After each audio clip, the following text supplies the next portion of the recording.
Today is Thursday, December 22. I'm Pastor Anthony, and this is Wilderness Wanderings.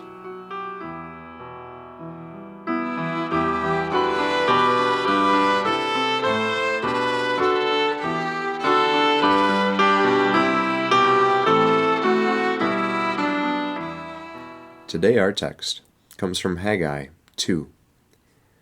But now be strong, Zerubbabel, declares the Lord. Be strong, Joshua, son of Jozadak, the high priest. Be strong, all you people of the land, declares the Lord, and work, for I am with you, declares the Lord Almighty. This is what I covenanted with you when you came out of Egypt, and my spirit remains among you. Do not fear. This is what the Lord Almighty says, In a little while I will once more shake the heavens and the earth, the sea and the dry land. I will shake all nations, and what is desired by all nations will come, and I will fill this house with glory, says the Lord Almighty. The silver is mine, and the gold is mine, declares the Lord Almighty.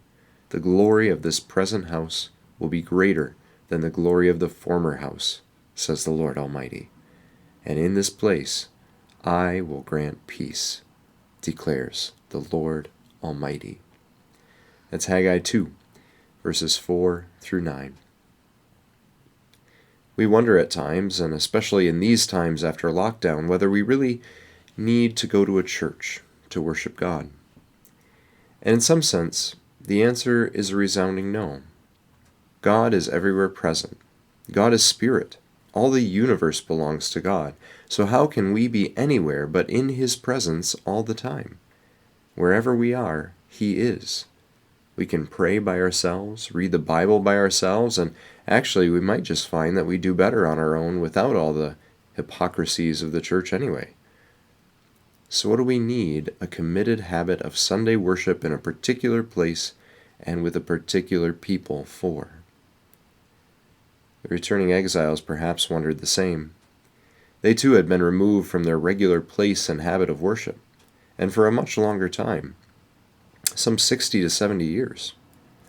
Now, having come back, they had erected their own houses, but the temple of the Lord was still a blackened pile of rubble. It was no site of worship or connection with God, and, well, they seemed to be doing all right without it. So why build? But here's the thing. Throughout Israel's history as a nation, God continually chose to dwell with His people in a particular spot and in a particular way. There was a tabernacle, and later a temple with an ark where God was enthroned and where His word lay. This is the mode through which the condescending God has chosen to dwell with His people, in a particular central place of meeting. So Haggai calls the people once again to rebuild, to lean in, to invest, to commit, to work together until the temple is rebuilt and the glory of the Lord is restored in the place where God once again chooses for His glory to rest. But a problem soon arises. The temple looks nothing like the former one. It is much diminished, not only smaller, but also with far more crude and humble materials. So come Haggai's reminder in our text. The temple is not so much about the look of the place, or the size of it, or the number of people who gather in it. It is about the God who fills it with His glory. Of course, all of this temple imagery is fulfilled in Jesus Christ, who becomes, in Himself, the embodiment of the Word, the rule and the glorious presence of God on earth. And yet His incarnation at Christmas and His post-Easter promises remind us that it is still in a particular place that the condescending God chooses to dwell with His people, now in the church. And so a similar thing could be said to us, as was said through Haggai.